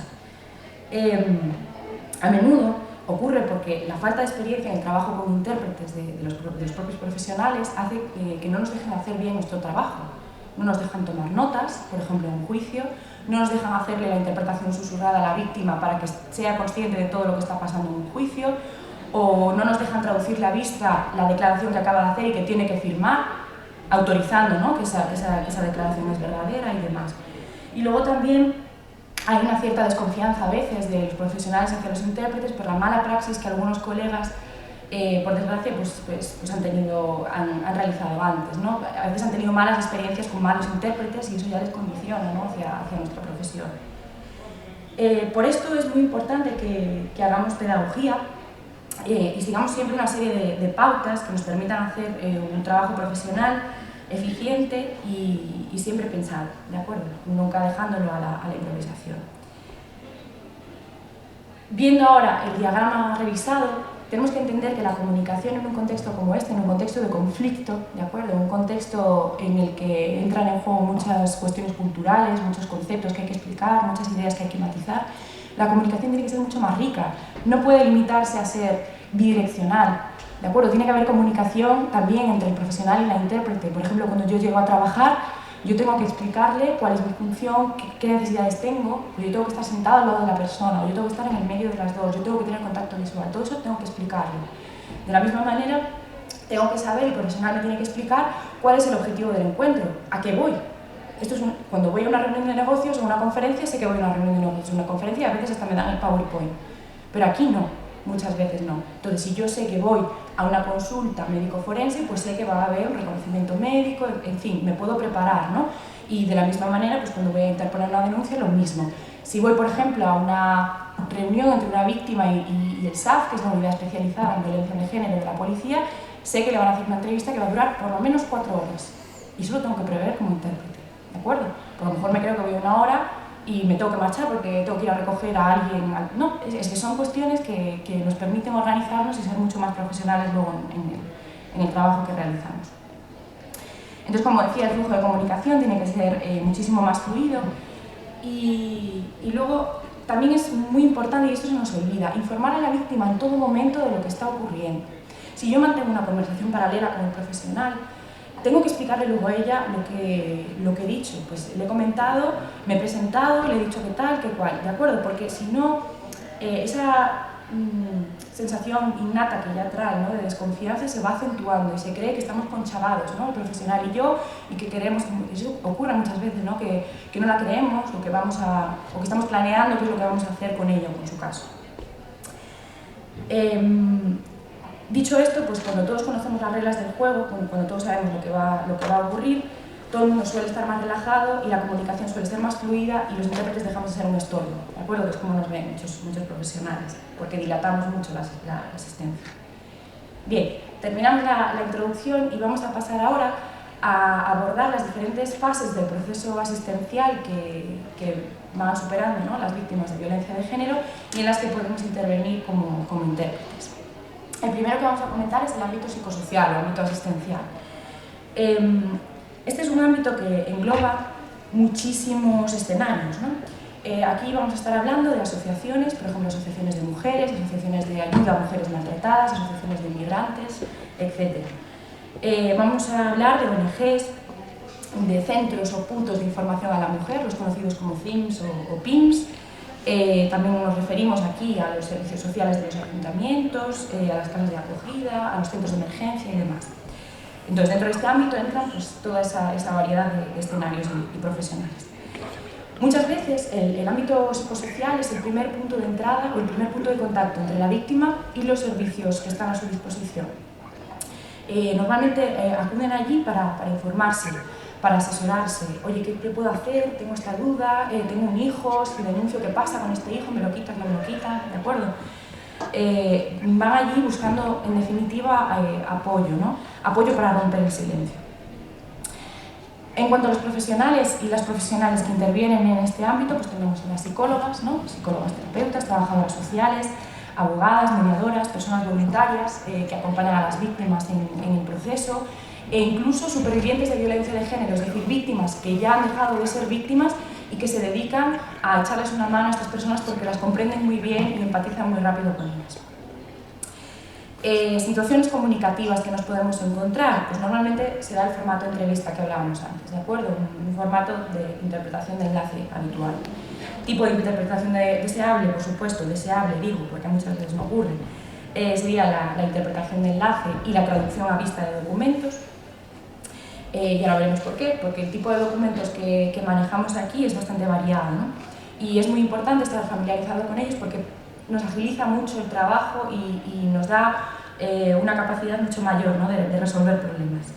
Es cierto que cuando la mujer acude por primera vez a un servicio y se le hace una entrevista, se suele evitar tener de por medio, ¿no?, nos comentaban los profesionales, cualquier tipo de papel o documentación o medio electrónico para que ella pueda contar y que no sienta que no hay vuelta atrás, que yo estoy recogiendo todo lo que dice, ¿no? Entonces, en estos servicios es habitual que no haya documentos. Pero sí que luego ya en las fases posteriores sí que se suelen manejar, pues, por ejemplo, una solicitud de orden de protección, formularios relativos a la solicitud de ayudas, folletos informativos, muchos folletos informativos que por desgracia no están traducidos a todas las lenguas. Además hay que tener en cuenta que hay muchas mujeres extranjeras en este caso que tienen dificultades, ¿no?, para leer. Entonces es bueno que haya siempre intérpretes que se lo puedan traducir a vista. Dificultades específicas, bien, de trabajar en este ámbito. El estado emocional, como explicaba Silvia, en el que llegan estas personas es muy variado y normalmente muy cambiante. Entonces esto hay que tenerlo siempre muy presente, ¿no?, que nos vamos a encontrar con situaciones que para nosotros a lo mejor no son normales y tenemos que aceptarlas, saber que vamos a estar ahí, tener la paciencia y la profesionalidad suficiente para actuar correctamente. Es habitual que la mujer se muestre vacilante, que rompa a llorar, que muestre miedo, tristeza, enfado, rabia, frustración, pena, ¿no?, desesperación, y también es muy habitual que nos pidan consejo, ayuda. ¿De acuerdo? Oye, es que aquí los jueces son muy racistas, ¿tú qué opinas? ¿Debo denunciar o no? ¿Y yo qué le digo? A veces no puedo decirle nada. Bueno, a veces no debería decirle nada de mi cosecha propia porque no es mi función, ¿no? Para eso están las trabajadoras sociales y las abogadas, pero además a veces no le puedo explicar porque no sé tampoco explicarle. A veces te preguntan, pues, si vuelvo a mi país, si aquí pongo una denuncia y vuelvo a mi país, ¿qué pasa? ¿Qué efecto? ¿Tienes efecto allí, no? Eso ya queda fuera, ¿no?, del ámbito de la función de los intérpretes, pero bueno, ocurre, ¿no? Además, hay que ser muy conscientes del efecto que tiene nuestra actitud, como decía Silvia, y nuestro lenguaje no verbal sobre la víctima, ¿no?, en sí. Cuando adoptamos a veces una actitud fría y distante, ¿no?, buscando esa objetividad que nos dicen en la carrera, que hay que ser objetivos, que hay que ser imparciales, a veces adoptamos una actitud muy neutra que tiene un efecto. Intentando no tener efecto, estamos provocando un efecto sobre la víctima, sobre su actitud y sobre su declaración y sus acciones. Entonces hay que ser muy conscientes de cómo nos comportamos. Con respecto a la situación actual, que me falta ahí un puntito en la diapositiva, actualmente en los servicios sociales no existen intérpretes presenciales, no hay servicio para las personas que no pueden comunicarse. Es más, muchas, y nos lo han dicho así en las entrevistas, pasan por todo el proceso asistencial sin haber hablado jamás con un intérprete, se comunican por gestos e intuyendo lo que quieren decir. O sea, luego cuando salgáis de aquí, haced la prueba, intentad explicar un maltrato continuado durante 20 años de vejaciones y violaciones por gestos a una compañera, intentad hacerlo, a ver cuánta información sois capaces de transmitir, ¿no? Es lamentable. Es verdad que existe en Galicia, por ejemplo, un servicio de interpretación telefónica, 51 idiomas, pero esto no resuelve cosas puntuales, ¿de acuerdo? Puedo explicar pues, que mañana tienes una cita en el médico a las 12, pero yo no puedo realizar como víctima una terapia psicológica a través del teléfono, no puedo. El 112 también tiene atención en varias lenguas, pero como digo, son cosas puntuales.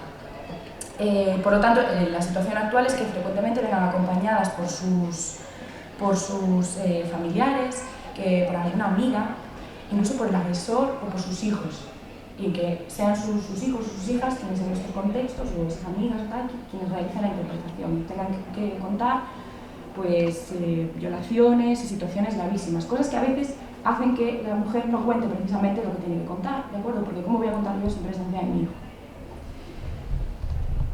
También actúan como intérpretes personas voluntarias que trabajan en las ONGs, en las asociaciones, y también lo hacen otras víctimas que ya estén dentro, por ejemplo, de una casa de acogida, sea el mismo idioma y esa víctima habla un poquito español, también suele actuar como intérprete. Y bueno, os podéis imaginar lo impredecibles que son las consecuencias que esto tiene sobre la comunicación, pero sobre todo sobre las decisiones que luego ella pueda tomar y sobre su vida general, ¿no?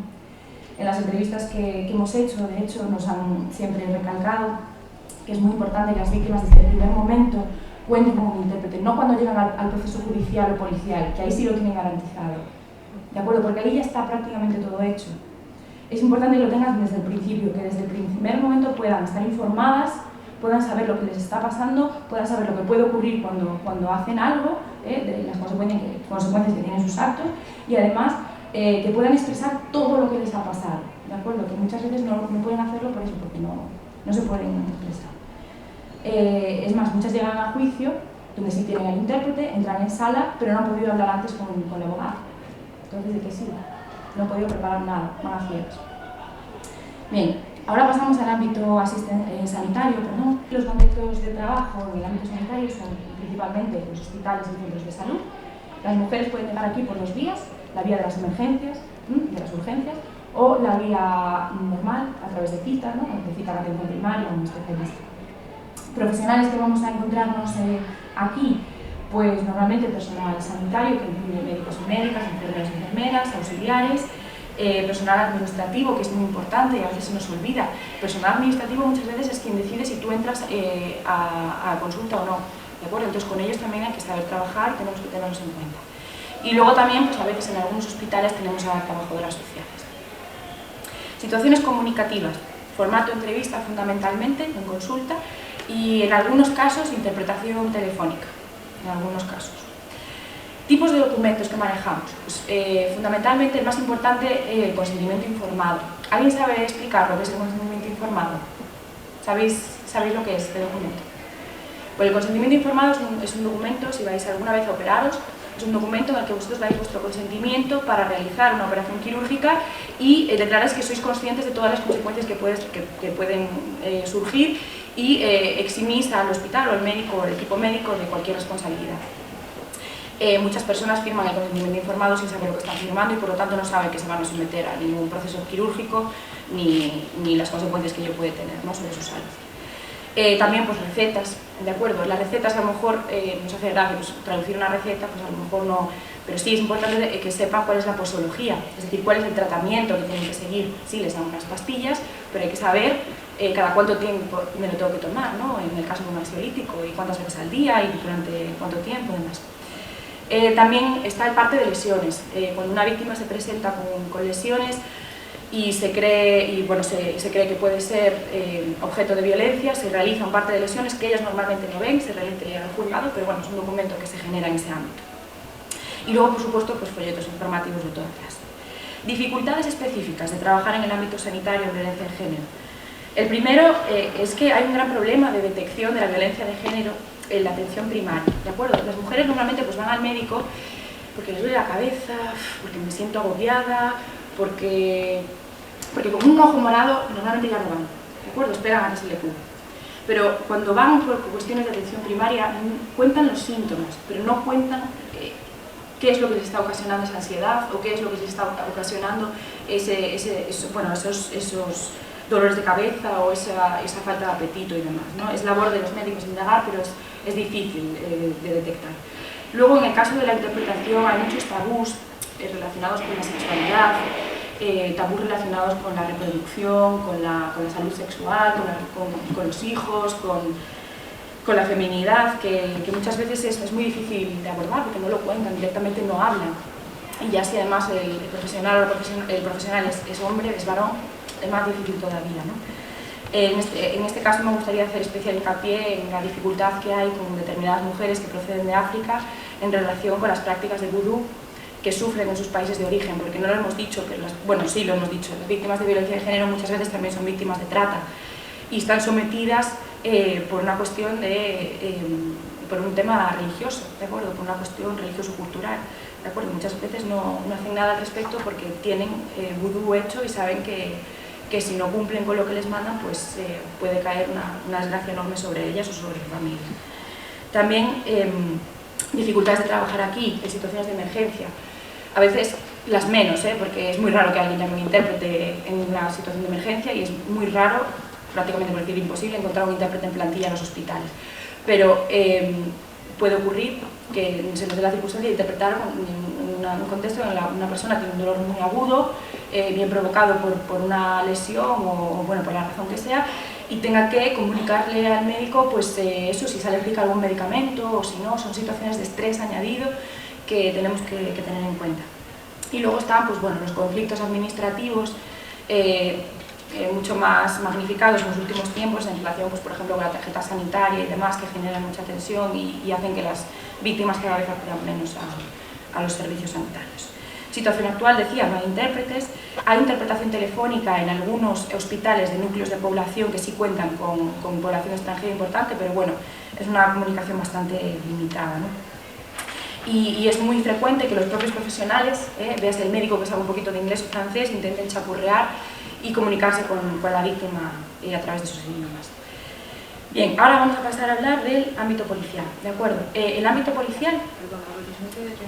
Sí, voy a agilizar un poquito.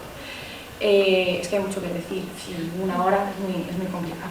Engloba pues, a las policías autonómicas, locales y nacionales, ¿de acuerdo? Fundamentalmente CNP y Guardia Civil.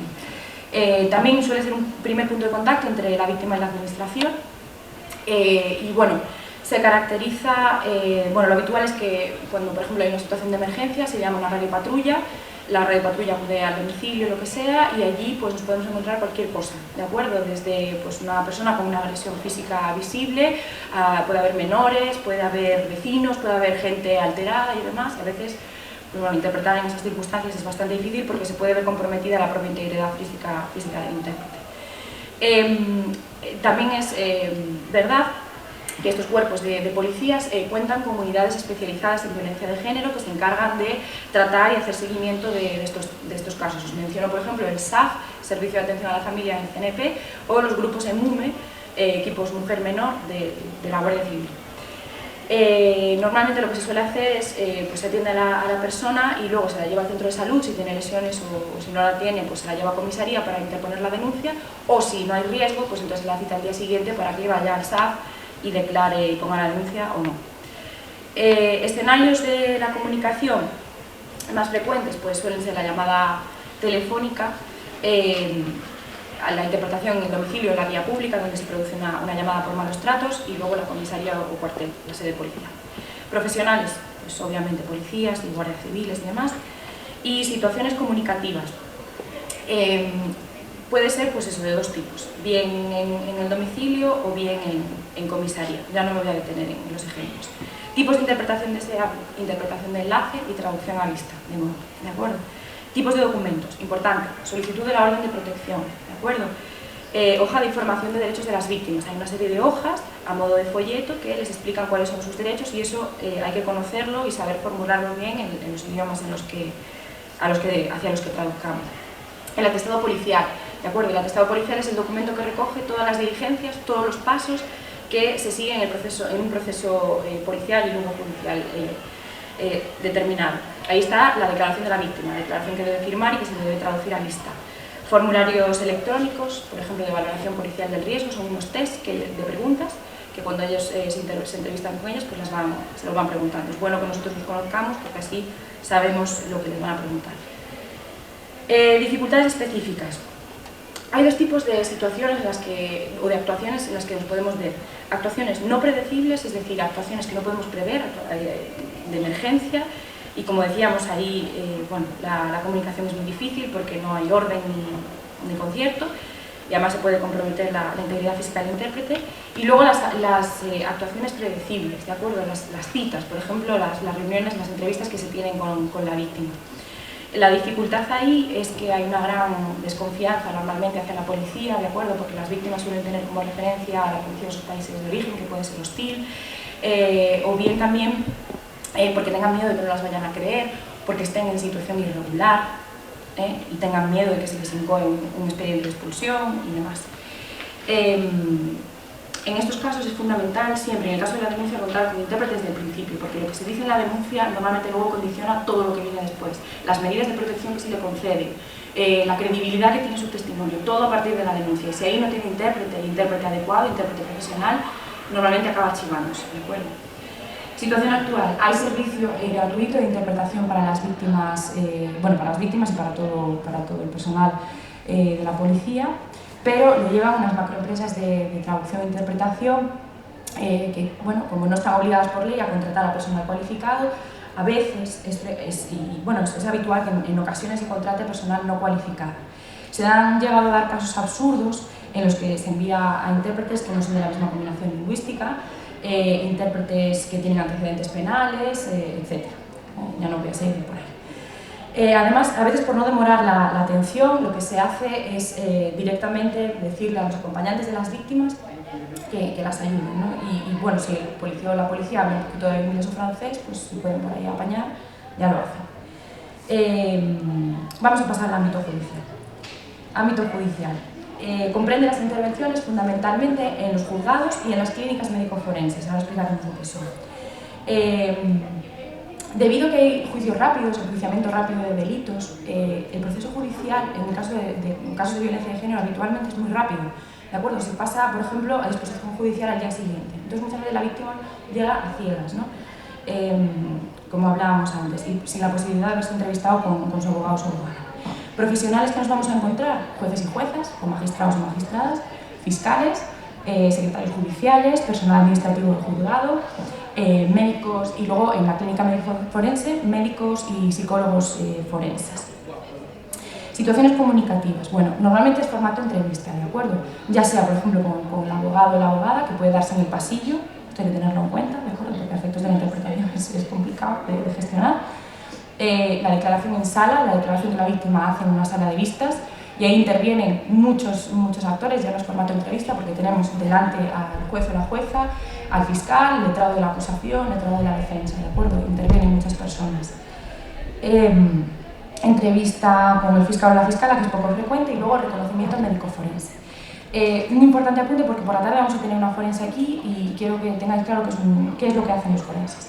Forenses se diferencian de los médicos clínicos, de los médicos normales, ¿no?, de cabecera y demás, en que están allí para evaluar el daño físico y psicológico que sufre la víctima como consecuencia de un delito, y también para corroborar la coherencia del relato de la víctima con los signos físicos o psíquicos de violencia, los signos médicos objetivos, ¿de acuerdo?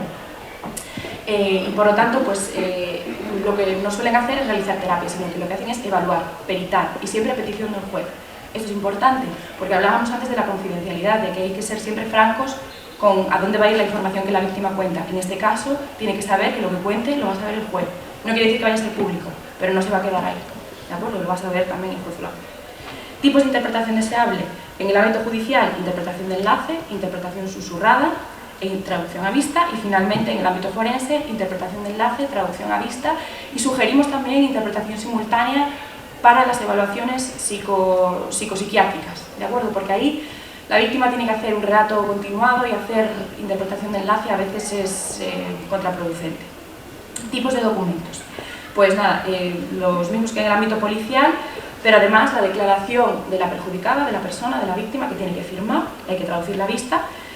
Y luego a veces formularios, por ejemplo en el ámbito forense, formularios de tipo test que también se les suelen pasar. Dificultades. Bien, en el ámbito judicial en general hay que conocer y dominar perfectamente el vocabulario y la jerga jurídica y la manera que tienen de expresarse, ¿no?, para ser conscientes de todo el procedimiento, de qué es lo que está pasando y qué es lo que va a venir después. Y normalmente lo más difícil es lo que decíamos antes, ellos nos consideran un estorbo, no conocen nuestro trabajo y nos impiden a veces pues eso, realizarlo correctamente. En el ámbito forense, lo más importante que tenéis que recordar es que hay que ser estrictamente precisos y exhaustivos. En una evaluación psiquiátrica o psicológica forense, no solo se analiza lo que dice, lo que cuenta la víctima, sino cómo lo cuenta. Entonces yo tengo que respetar siempre los silencios, las vacilaciones, las repeticiones, las incoherencias, todo lo que ella ha dicho lo tengo que reproducir, porque eso lo está evaluando la forense. Y si yo cambio ese mensaje, voy a cambiar también la evaluación que ella hace de la víctima. De hecho, tenéis que saber que alguien que se inventa una historia normalmente la cuenta por orden cronológico, pero alguien que la recuerda no. Yo normalmente recuerdo una cosa, luego me voy a más adelante, luego matizo, ¿de acuerdo? Entonces todos esos matices, esas cosas, tenemos que respetarlas.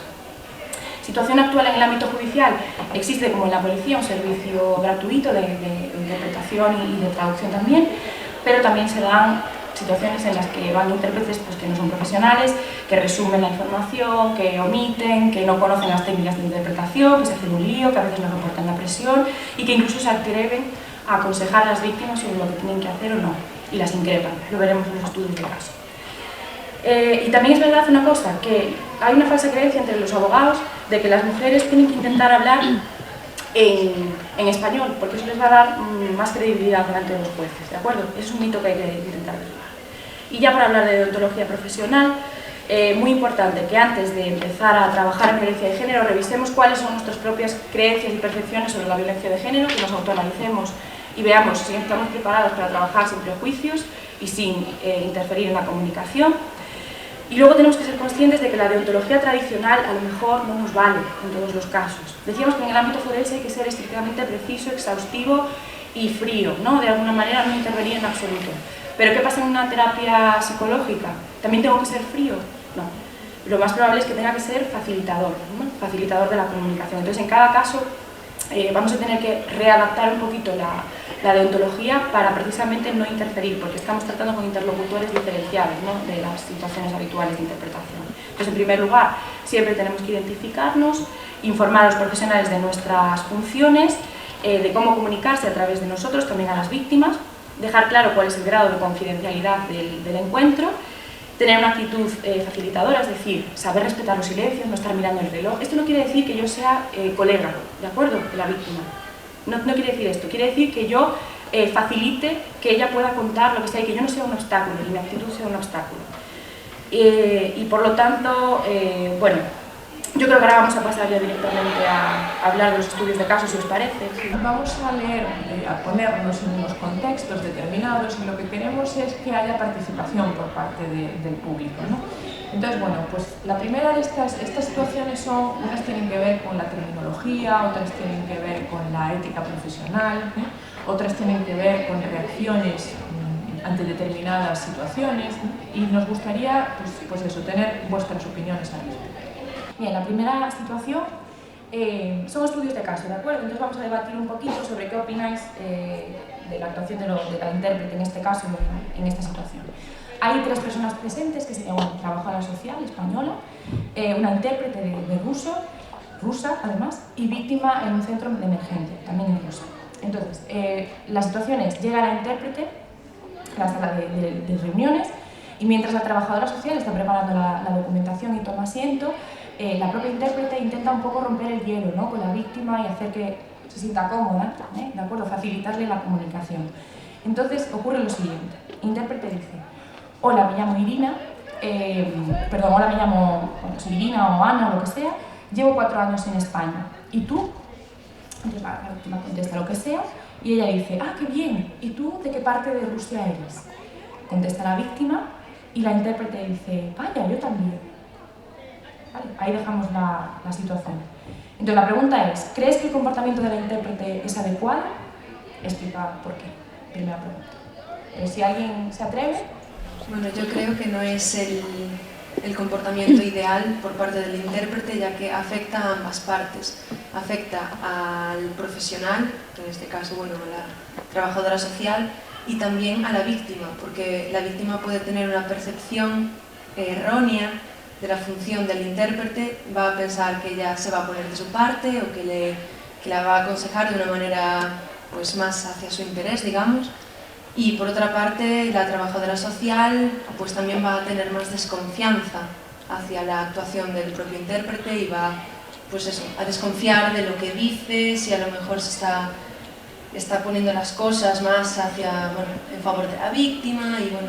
¿Y qué opinas si la propia intérprete le dijera a la profesional: no, le estoy preguntando que de dónde es, que simplemente para iniciar la conversación? Creo que no es algo, no sé, en todo caso debería informar a la trabajadora social de lo que está haciendo. Pues mira, estoy hablando con ella para que se relaje un poco, pero no sé hasta qué punto, no sé, algo tan cercano, digamos, una postura tan cercana es peligrosa, porque puede dar pie a confusiones. ¿Alguien tiene una opinión contraria? Bueno, no es una opinión contraria, matizaría, igual, por ejemplo, para así romper el hielo, bueno, indicando a la asistente social que estás empezando, ¿no?, a intentar poner instaurar este clima de confianza, ¿no? La parte, diría yo, que hasta donde yo lo pasaría sería decir, pues vaya yo también, ¿no? Es decir, que invita además, ¿no?, esta cercanía, ¿no?, que queremos evitar. Es decir, romper el hielo sí, pero sin demasiada confianza. Bien. Para cerrar, has dado en el clavo. Bueno, has dado en el clavo. Sí, querías decir algo, sí. Coge tu micrófono. Que quizás el hecho de romper el hielo en cuanto a decir soy una intérprete y esta va a ser mi función, sí. Pero romper el hielo para que ella se sienta cómoda, no me parece que sea la tarea del intérprete, sino que será, creo yo, la trabajadora social quien deba hacer eso, quien deba encargarse de que esté cómoda, de que sienta que está en un clima de confianza, en una zona donde va a haber confidencialidad. Sí, eso es verdad, pero muchas veces asumimos esa responsabilidad de los intérpretes porque somos la única persona con la que se puede comunicar. Entonces, con el lenguaje no verbal se puede decir mucho, pero también con el lenguaje hablado. Entonces, bueno, pero bueno, volviendo al fallo que se puede detectar en esta intervención, es que la intérprete alude a una información personal de la víctima. Una información personal de la víctima y una información personal suya.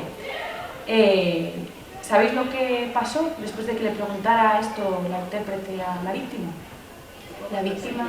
Sí, lo puede contar Silvia porque además lo sabe, lo presenció.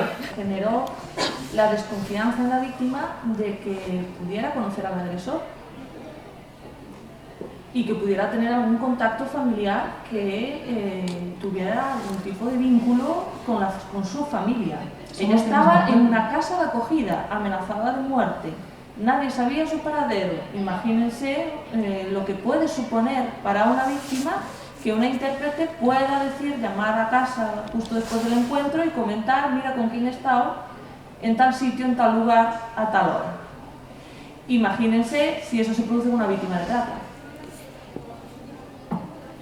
que se incrementaría la peligrosidad en las cuales se pudiera ver inmersa, ¿no?, la víctima. Y sí, se produjo un retraimiento de la persona y la entrevista cambió considerablemente. Cambio de tono, es decir, en busca de la confianza se generó desconfianza, ¿de acuerdo? Entonces hay que tener mucho cuidado. Yo quería decir, por ejemplo, yo soy inmigrante, ¿no? Entonces, siempre que ves, no necesito intérprete, claro, pero siempre que ves una persona que sea del mismo sitio donde vives tú, pues ya hay una tendencia de ya no contar las cosas, de ya no, porque sabes que la gente de allí se puede enterar lo que estás haciendo, igual tú allí estás diciendo otras cosas, entonces ya no solo cuando hay pues conflictos o ya estás mucho más, si no es un amigo tuyo, íntimo, pues ya intentas no contar cosas que no, y eso, los inmigrantes somos así, es lo que hay. Gracias. Situación 2, caso 2, tenemos a una psicóloga que es española, a una intérprete que es marroquí y a una víctima / superviviente de violencia de género que es marroquí, habla un poquito de español. Entonces, bueno, aquí la víctima está reflexionando un poco sobre cómo vivió el proceso, ¿no?, de romper el silencio en España, y la intérprete en un momento dado pide permiso para intervenir ella misma y aportar su opinión sobre lo que están hablando, ¿no?, la víctima y la psicóloga. Entonces el diálogo es el siguiente. Intérprete dice, ¿puedo decir una cosa? Y la psicóloga le dice, sí, claro.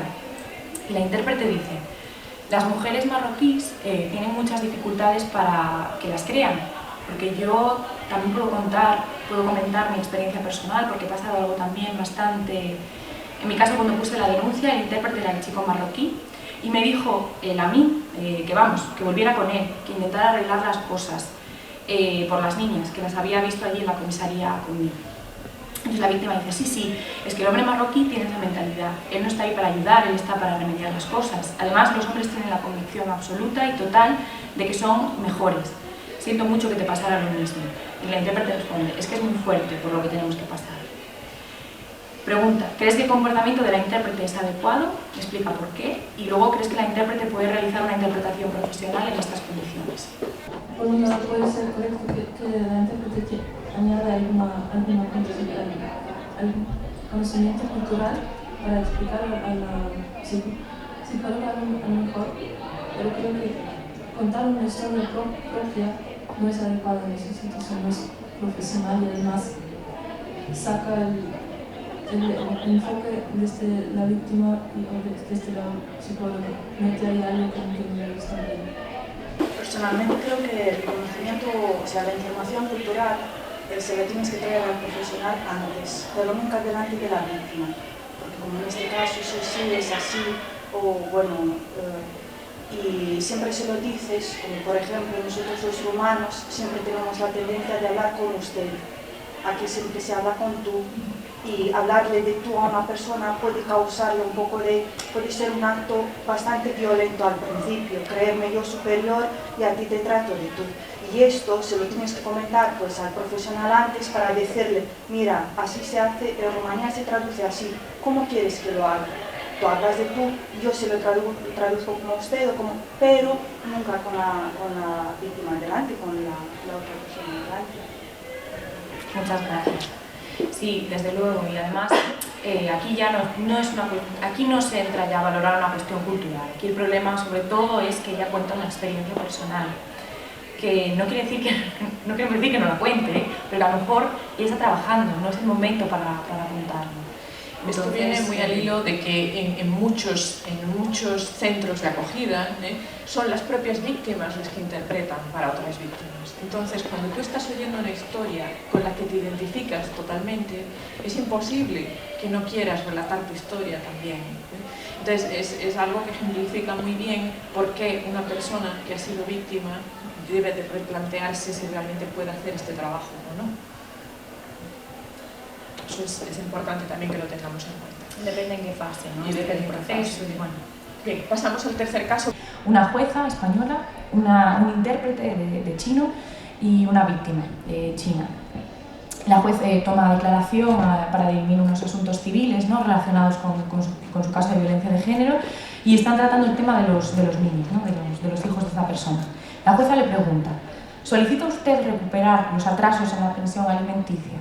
Y como nosotros la mayoría no hablamos chino, lo hemos puesto a la española, ¿de acuerdo? El intérprete traduce: ¿solicita usted recuperar los atrasos en los pagos de las comidas?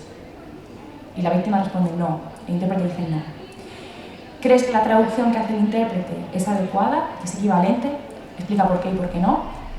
Quizás pensión alimenticia sea un término determinado y al decir pagos de las comidas estás llevándolo de forma más general. Está bajando el registro, ¿no? Pues va mucho más allá. No sé si conocéis cuál es entiendo que no conocéis cuál es el significado del término jurídico alimentos, ¿de acuerdo? Que no quiere decir comida. Alimentos no es comida, ¿de acuerdo? De hecho os voy a decir lo que aparece en la ley sobre alimentos. Se entiende por alimentos todo lo que es indispensable para el sustento, habitación, vestido y asistencia médica. Los alimentos comprenden también la educación e instrucción del alimentista, es decir, en este caso del niño, mientras sea menor de edad y después de cuando haya terminado su formación, etc. Lo podéis consultar en la ley, ¿de acuerdo? La pensión alimenticia incluye muchísimos más aspectos pues, que tienen que ver con la comida, ¿de acuerdo? Entonces la respuesta aquí de la víctima está absolutamente condicionada por la mala traducción del intérprete. Le ha dicho si quiere los atrasos por las comidas y ella, primero que le sonará rarísimo y seguro que dirá, bueno, pues yo qué sé, a lo mejor los atrasos por comidas, ella hace un cálculo y dice, pues a lo mejor son 200 euros, pues no, mira, no me complico la vida. Pero la pensión alimenticia, a lo mejor de sus hijos, no eran 200 euros, sino que eran 2.000, ¿de acuerdo? Entonces es muy importante, aquí quiero que os deis cuenta de que no puede interpretar cualquiera en el ámbito judicial, y menos en violencia de género, que hay que saber muy bien y ser muy precisos y exhaustivos y tener un control absoluto no solo de las lenguas, sino también del derecho. Y creo que lo podemos dejar aquí. Nos vemos por la tarde, que seguiremos con la mesa redonda y espero que os haya sido interesante. Gracias.